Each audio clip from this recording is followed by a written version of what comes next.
What's up, everybody? Welcome to another episode of Titletown Talk. I'm your host, Ian Ewing. Welcome to the show. We are in week 9 already. That is batshit crazy. I can't believe that's almost halfway point of the season. In fact, it's actually depressing. In fact, after this game, we are at the halfway point of the season. The Packers this week face the 4-4 Panthers on the eve of the biggest game of the year, the game I'm second most excited for to Aaron Rodgers and the Steelers, the Eagles, which is next Monday night. But first, we have got to face off against the Panthers. Is this a trap game? We will talk about that and more on this episode. Currently, the Panthers, they are 4-4 this season. They have beaten the Falcons, Dolphins, Cowboys, and Jets. So you could easily say they've not beaten any good teams this year. Again, they beat the Cowboys, who almost beat the Packers. On the arm of Dak Prescott, I would argue that was kind of a freak show game. I don't think we'll see a performance like that for the Packers the rest of the season, but I digress. The only win that's halfway impressive on there is actually the Falcons. The Falcons have played some really good football this season, but they've also played like dog shit football this season. So, you got to wonder like, what kind of team is that actually? You know what I mean? Overall though, I think that the Panthers are they're obviously very inferior to the Packers. They're currently 4-4. Like I said, they're in second place in the NFC South, only behind the Tampa Bay Buccaneers. So as far as their current stats right now, in terms of points per game, they're down to 27th in the league at 19.2, and they give up 24 points, which is 20th in the league. Now, where they kind of shine is their running game. They have the 5th overall running game in the NFL right now. They average 137 yards per game, which is 5th in the NFL. Not bad. Defensively, again, points allowed is pretty high, but they actually give up only 310 yards per game, which is 11th in the league. So again, this isn't like a bad team, right? It's a bad mismatch for them. The Packers are. So they've only scored 154 points and they've given up 192. So their point differential is minus 40, roughly. So as you can tell, offensively, they're pretty bad. Defensively, they're held their own.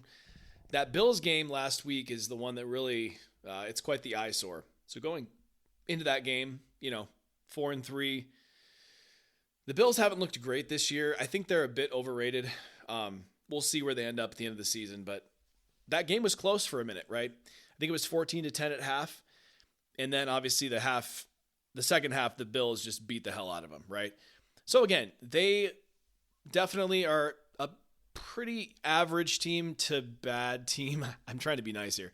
It's hard to be nice. This is probably the Packers' easiest game left on the schedule, depending on how you view the Vikings. I think the Vikings stink. I don't even know who the hell's playing quarterback for them. I do not think J.J. McCarthy is good, at least not yet. So again, I really hope we see a big time effort for the Packers this weekend.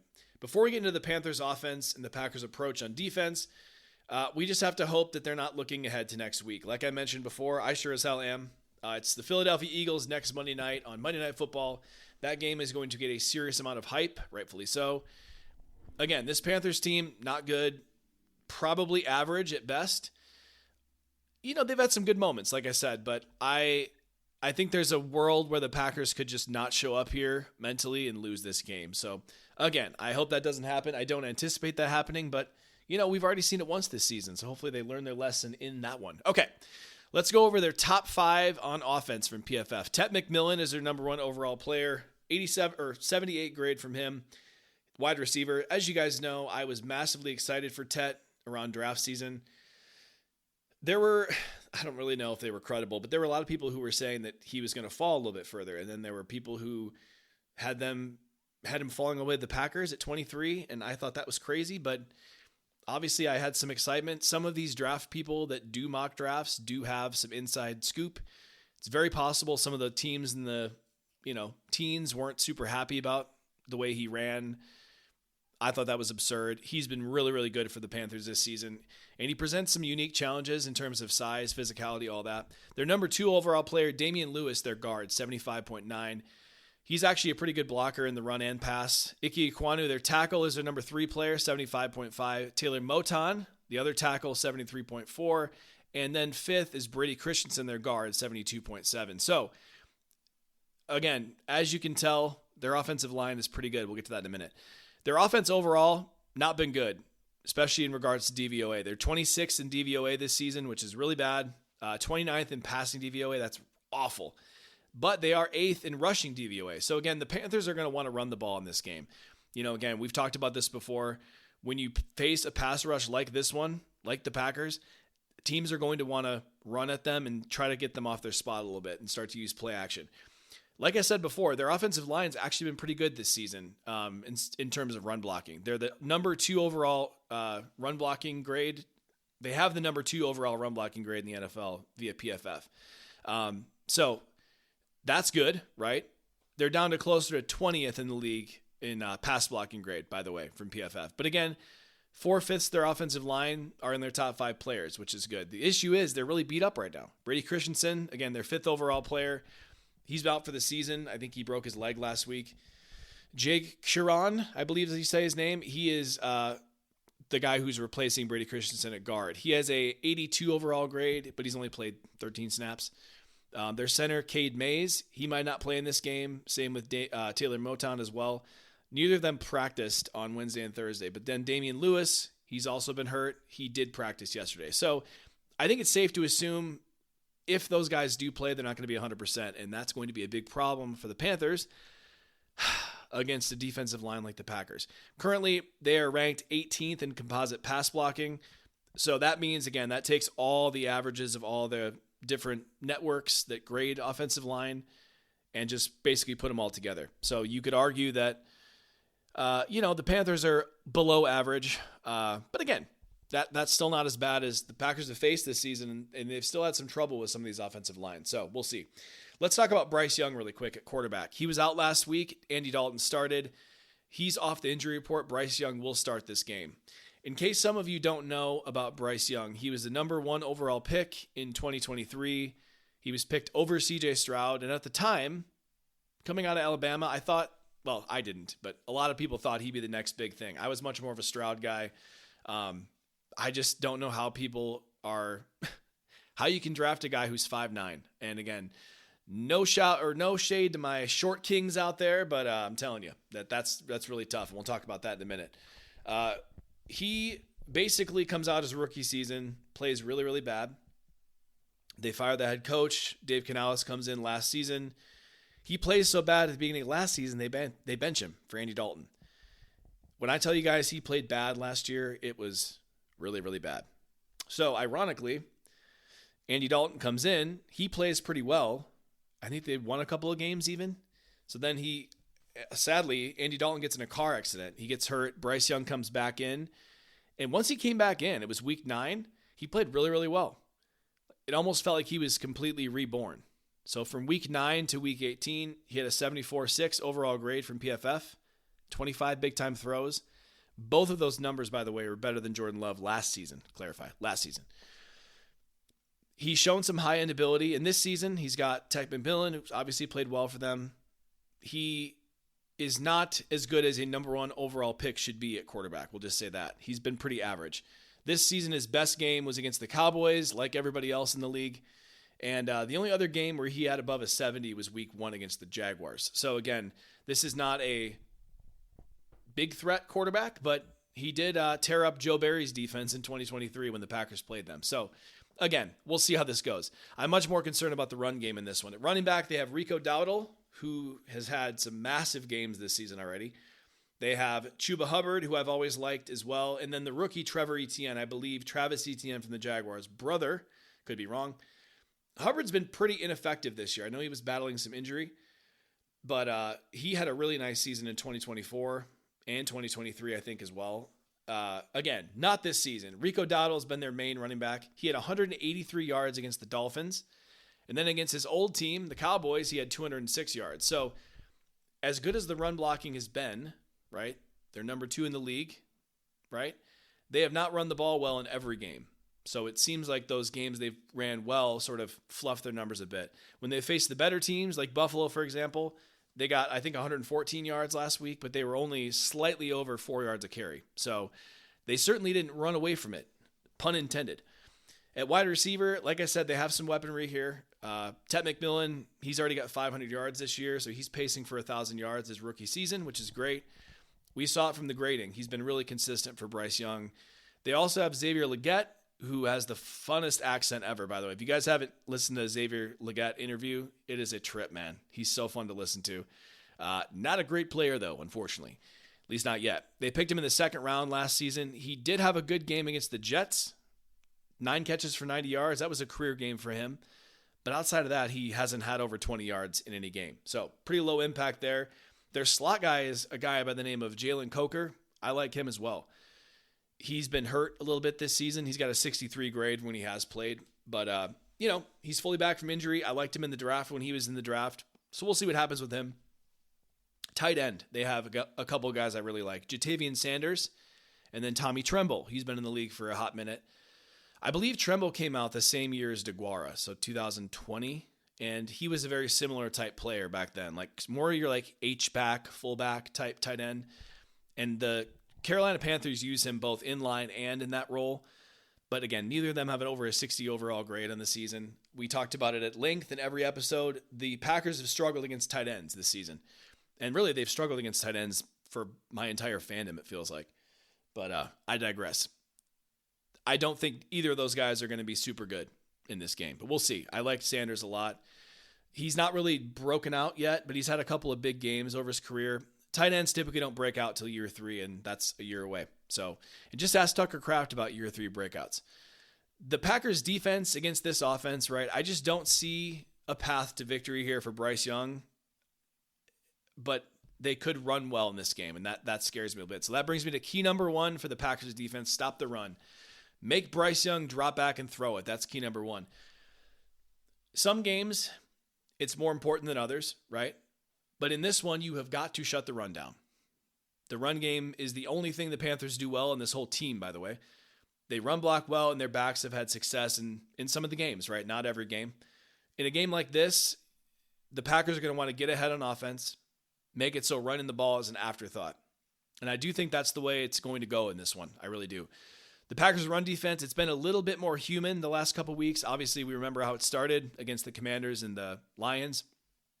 Completely shut them the hell down. I thought the Steelers ran really, really well against the Packers. And the Bengals, Cowboys, Cardinals, they were not too bad either, right? And then we obviously remember the Quinshon Judkins breakout against the Packers against the Browns, right? So, again, the Packers haven't given up a lot of yards based on the fact that they are always ahead and teams have to throw it. The Panthers can make this game shorter by running the ball. Hold on to the ball a bit longer than they normally would. Keep the Packers off the field. That could make this game a bit closer than it needs to be. That brings me to Edgerrin Cooper and Quay Walker. They played really well this season. Colby Wooden's been a good run defender as well. But those 3 specifically struggled in run defense last week. Now, Edge Cooper had a good game last week, but it was basically just in coverage. They need to come up big in this one. Obviously, we know the defensive line, having Devontae Wyatt back, it helps, right? It is going to massively improve their run game if those 2 can be better. If you stop the run and you make Bryce Young throw it 30 times, this game is going to be over quick. We'll just say that. So that is my first key and most important key in this game. Key number 2, get pressure with 4. And there's a reason I say get pressure with 4, and that is Bryce Young is really good against the blitz. This season, he's got 5 big-time throws against the blitz, 70 passing grade, and against a team who can't get pressure with 4, that can be a bit concerning, right? You start sending 5 or 6 guys, you got a quarterback who knows where to go with the ball, that can be a problem. But the Packers do a great job of getting pressure with 4. That's going to skew any stats like this in the Packers' favor, right? The Packers are getting pressure with 4 better than any other team in the league, and that's a massive help in this game, to say the least. Bryce Young, he's going to play, but I don't know that he's going to be 100% in this one. And one of the skills he does have is he does like to get outside the pocket and make plays. If his ankle's bothering him, I'm not sure how that works, right? So get pressure with 4, contain him because he can run a little bit. We're not sure how many linemen are going to play. I do think Moton's going to be out. I think the center's going to be out as well. So this could be a heavy mismatch in the Packers' favor. Key number 3, get some damn turnovers, right? This has been a key, I feel like, every game since the season started. Bryce Young has 8 turnover-worthy plays this season. So for comparison's sake, 4 times what Jordan Love has. Bryce Young's biggest weakness, like I said, it's his size. He's only 5'9", and Unlike Kyler Murray, who's also short, Bryce Young's not a runner. Now, he can run. Don't get me wrong. He's got some speed. But he doesn't have that explosive running ability that Kyler does. So I have no data to back this up, but I think he's partially prone to turnovers because he has a hard time seeing over the offensive line. I'm not trying to be a dick by saying that. I'm not trying to be funny. But how do you read the defense when you are that much shorter? It makes me wonder if that's an issue or a factor. But in all seriousness, right, they're -5 in turnover margin. So they've fumbled it 6 times. They've thrown 6 picks. So I feel like this might be the week where we finally see the Packers get multiple turnovers. They did force a fumble last week against the Steelers. They got a fumble against the Cardinals as well. I do feel like we're starting to see a little bit better performance from them in that regard. But I'd be lying to you guys if I didn't say I was a bit nervous that they still haven't got many turnovers. I think in this game, hopefully they come in bunches and we start getting them here. I wouldn't be upset at all if they got all their turnovers against the Eagles, but we'll see. Key number 4, Ted McMillan versus these cornerbacks. So again, I'm not worried about this, but I have to bring it up. The Packers have really struggled against bigger-bodied wide receivers this season, right? Ted McMillan, while being a rookie, right? He is that. He's a big guy, really, really good ball skills, physical at the catch point. Think about the guys they've had trouble with, right? George Pickens had 100 yards against them. Jamar Chase. Jamar Chase isn't big in terms of height, but big body. T. Higgins played well. Marvin Harrison Jr. They're all really, really good at the catch point, and so is Ted McMillan. The Packers are just not. And while I'm not overly concerned, right, we saw that one-on-one rep at the goal line, DK Metcalf's touchdown against Keyshawn Nixon. I just have a feeling they might see and identify that the Packers do poorly with the ball in the air, and they might challenge them a little bit in this one, especially if they get down early and they got to start chucking it up. That makes me a bit concerned, but we'll see. Key number 5, we need a bounce back game for those cornerbacks. We just talked about it. Against the Cardinals a few weeks back, we saw historically bad cornerback play from Nate Hobbs. It literally got him benched last week. And then last week, the first half specifically, we see Keyshawn Nixon play his worst game as a Packer by far. Now, Carrington Valentine, he's their best cover corner by far at this point. I don't think it's even close, to be honest. And while Tet's good, the other guys on this offense are not. Xavier Legette is big too, right?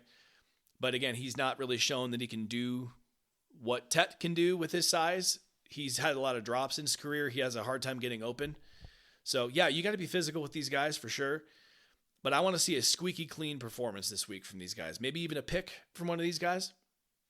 Because next week it's Devontae Smith and A.J. Brown, which is going to be really, really tough. And that really is the only matchup against the Eagles that really scares me. Everything else I'm not too worried about. So hopefully they can get their confidence up here against a weaker, inferior group and, go into the Eagles feeling really good about this, right? Let's flip it over to the Packers offense versus the Panther defense. Let's look at the defense grades for the Panthers. Starting with the only star player on that team, Derek Brown, the defensive tackle. He's got an 89 grade this season, 82 pass rush grade, 79 run defense grade. So again, just a really good offensive or overall defensive tackle. Big fan of his. He was, I believe, their first round pick in 2019, maybe 2020. I can't remember for sure. He's by far their best player on the team, by far their best player on defense, not just from a grading standpoint, but also from a, eye test standpoint. Number 2 is A'Shawn Robinson, their defensive tackle. He's got a 73.6 grade this year. He's more of a part-time player, but he's a pretty good pass rusher. He's got 14 pressures and 280 snaps. So, again, not good, but solid, right? Number 3, Nick Scorton, their edge out of Texas A&M, rookie. Liked him coming out of the draft. We broke him down in the edge preview episode. He's actually played quite well so far. He's got a 79 pass rush grade. His overall grade is 66.6. You guys know I liked him coming out of the draft.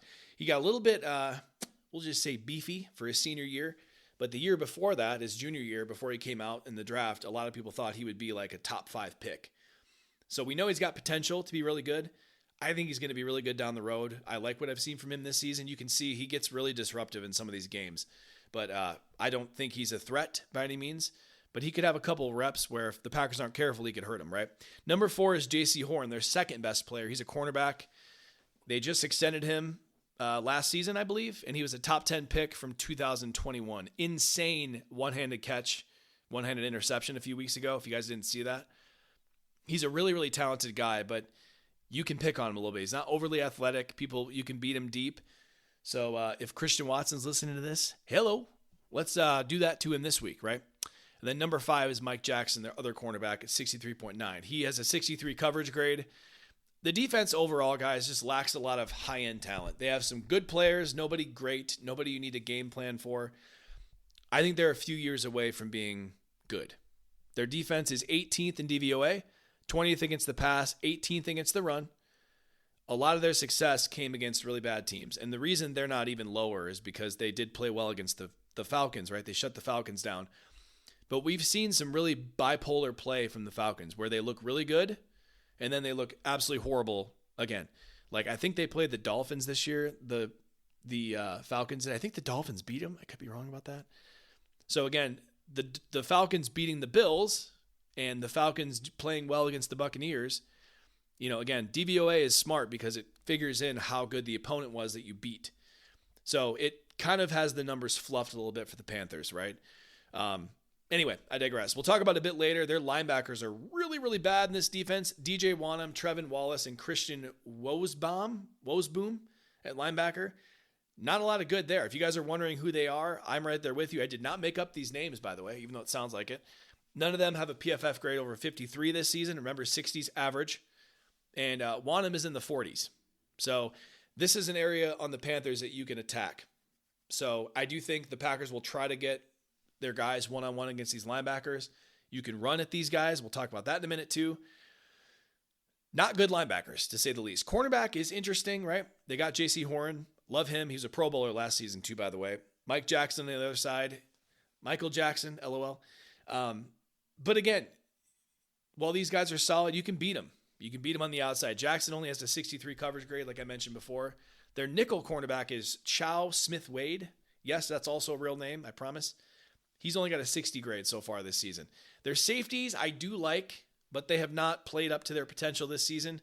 Trayvon Merrick and Nick Scott. And I think Nick Scott is hurt as well. He could be playing this week still, but Trayvon Merrick I really liked. He was in the 2020 draft. The Raiders picked him in the second round. I thought that was a steal back then. He's a really good player, guys. And he has not played great this season, but he's shown some good stuff in the past. Horrific in coverage, these two. They both have 60 coverage grades. I think Nick Scott might be in the 50s. I can't remember. It's not in front of me, but they do well against the run, which they need to because the linebackers often are not there when they need to be in the run game. But I do like their safeties a little bit. Defensive line, we talked a little bit about them already. Their one elite player is Derek Brown, the defensive tackle. They have only gotten, though, 99 pressures in 8 games, which, if you do the math on that, not great. They're getting about 7 to 8 pressures a game. That's not going to cut it, to say the least. So they just don't have anybody who's consistently winning on the outside. If you can block Derek Brown in the middle, you're probably going to win that game. At least you're going to win that battle up front. So I do think the Packers have a massive advantage in this game against this defense. I think the Panthers' defense is scrappy. Their offensive line is scrappy and good. Their running backs are good, right? This defense as a whole is not good. And I think especially after what we saw last week from Jordan and the offense, I think it's going to be could be a potential for a blowout. Let's go to the keys of the game and we'll wrap this thing up. Key number 1, make this the breakout game for Josh Jacobs in the run game. We talked about Derek Brown a minute ago. Here's a crazy stat for you. When teams have run at Derek Brown or go to his side, they average 3.4 yards per carry. When they run away from him, teams average 5.5 yards per carry. So again, to sum it out for you guys, when they run at Derek Brown, he typically makes him pay for it. When they run away from him, they can run all day. So I think Matt LaFleur is going to be cognizant of that. There's nobody else impactful on that side of the ball. There just isn't. They've done a decent job of stopping the run up until last week. The Bills did just that. They ran away from Derek Brown the whole game. I think that LaFleur is going to do the same thing. There's going to be a ton of motion in this game. They're going to try to isolate those linebackers, make the linebackers confused. And we've seen how creative Matt LaFleur can be in the run game. I think that there's a world where they come into this game and break the hell out. And I do think that they will. At some point, Josh Jacobs just has to play better than he has. So that is where I think key number 1 ends up. Key number 2, don't make stupid mistakes. No penalties and turnovers. The Packers are the better team by far. Nobody would debate that, I hope, with a serious face. Maybe some ignorant Bears fan. But the Packers will not lose this game because the Panthers beat them. They're going to lose this game because they beat themselves. How does the better team lose to an inferior opponent? Look no further than week 3 against the Browns. The Packers' only loss. If you turn the ball over and you make stupid penalties, you're going to die, figuratively speaking. So, for the most part, the Packers have massively improved their penalty problem. I'm sure you guys have noticed, right? They did play in the Cardinals game. We talked a little bit about that in the post game. They played that really annoyingly difficult referee team who had the most penalties in the entire NFL. That did happen. But overall, they definitely improved quite a bit. Packers have 3 turnovers in 7 games. They've done a really good job of not turning the ball over, specifically Jordan Love in the passing game. This is not the game to be loose with the ball, straight up. The Panthers defense, like I said, they're scrappy. They got some talented young guys. You got to be smart in this game. Be disciplined. Don't make a bunch of stupid penalties and don't turn the ball over, and you'll win this game straight up. Key number 3, give Jordan a clean pocket. We went over the stats in the Steelers post game. Jordan Love is the best quarterback in the league throwing from a clean pocket. He's absolutely lethal when he has time to throw. And this defense and their lack of ability to get pressure on the quarterback, that bodes well for them. Really does. I think Jordan in the passing game can dominate this game. Pass protection's been pretty damn good ever since all the starters came back. So Aaron Banks did have an injury pop up. It's a little bit concerning, especially if Derek Brown's in the middle, but I do think this could be a fun game for the passing game. The Panthers only get pressure on 20% of their dropbacks, which is really bad.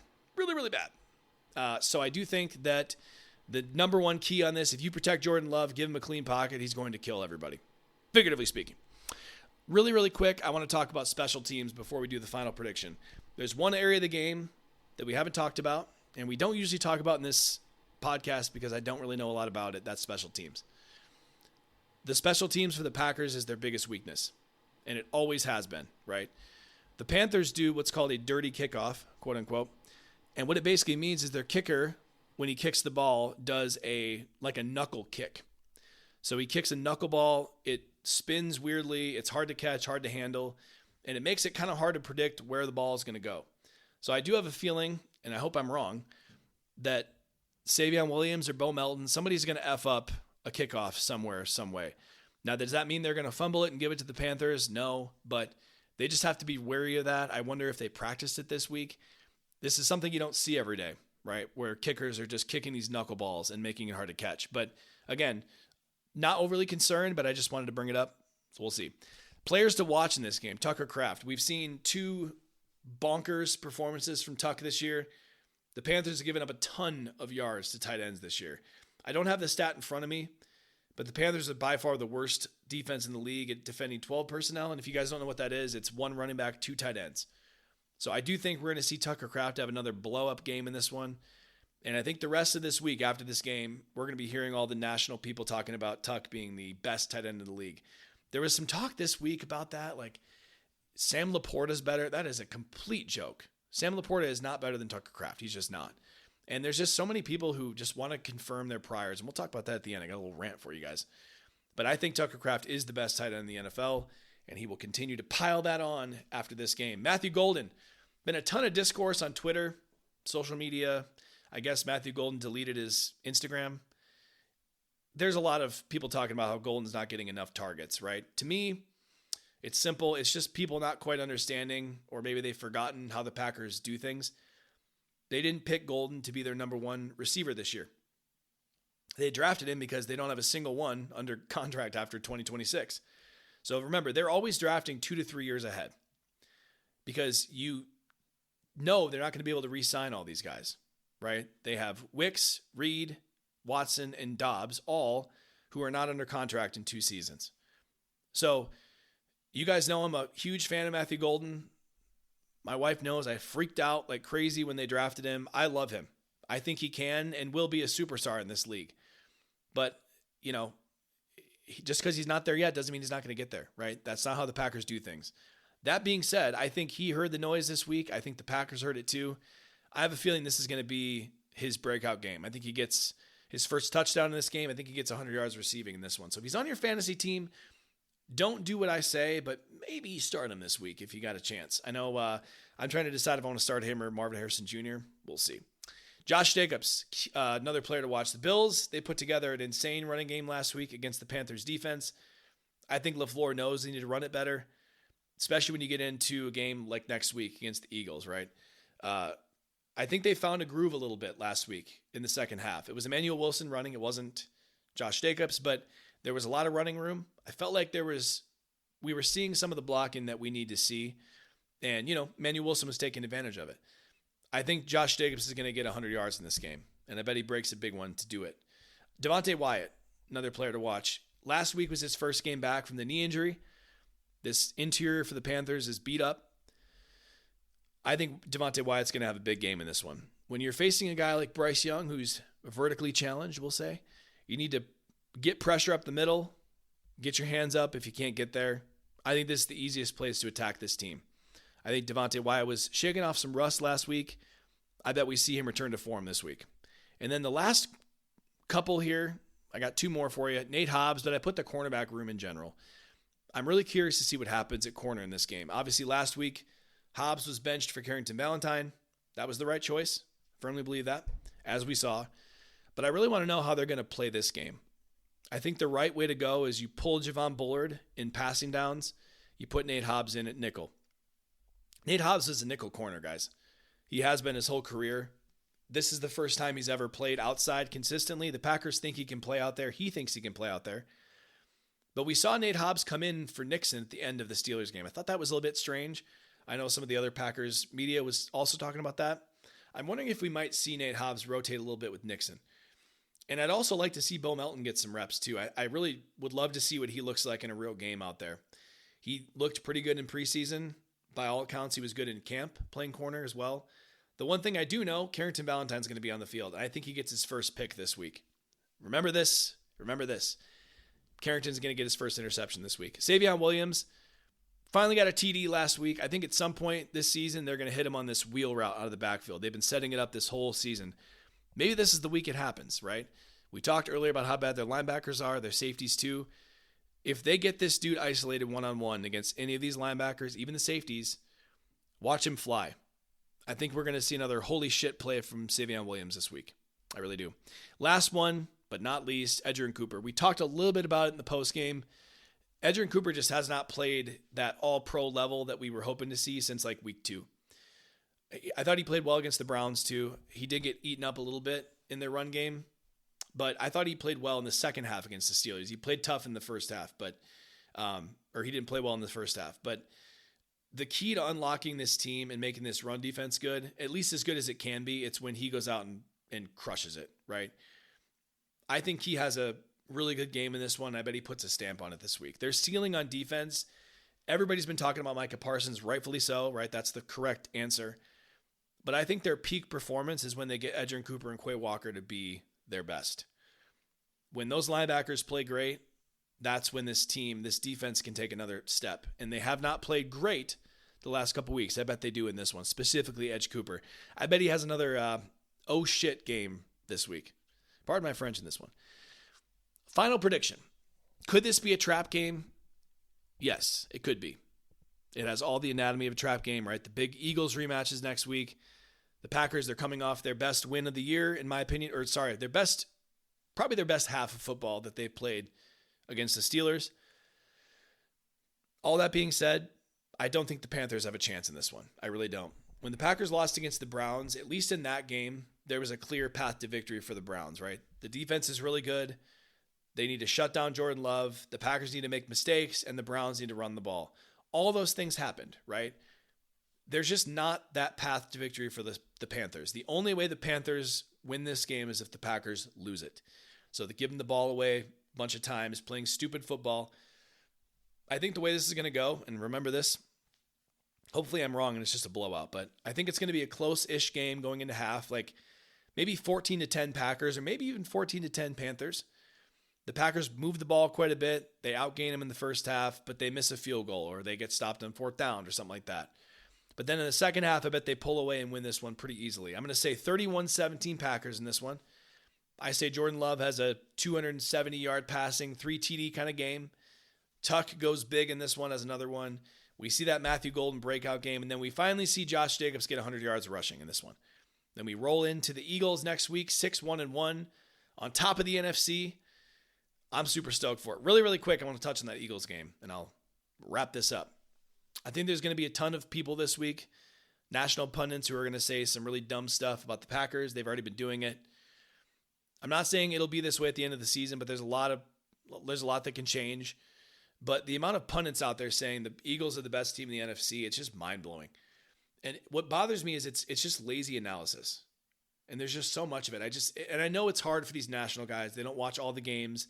That's why I think Mina Kimes does such a great job. If you guys are looking for someone to pay attention to in national media, there's just so much lazy analysis, right?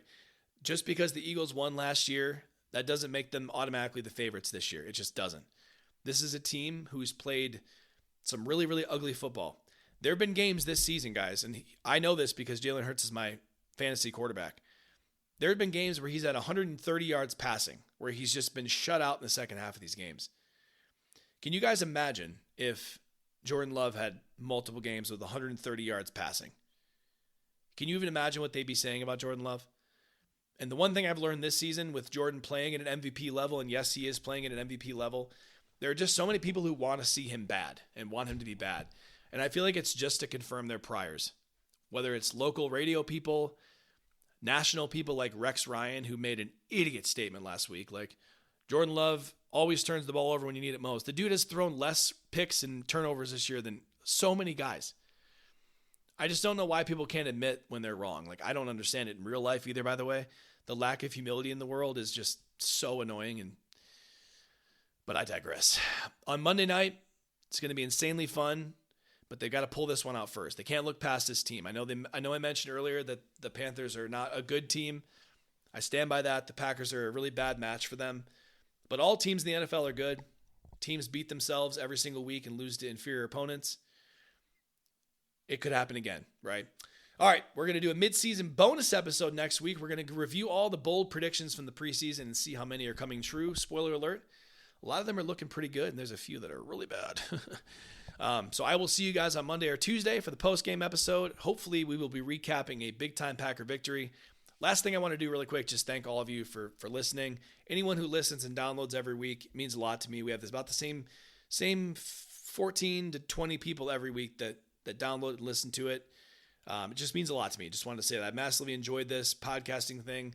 It's just a fun thing for me. I love the process, nerding out over tape, numbers, doing all the stuff I was already doing, but having a platform to talk about it. I've seen the downloads spike a little bit in the last 30 days, and it's just kind of been a nice cherry on top. And I've obviously enjoyed all the comments, questions, discussions I've had with some of you on Soch. Some of you have texted me about it too.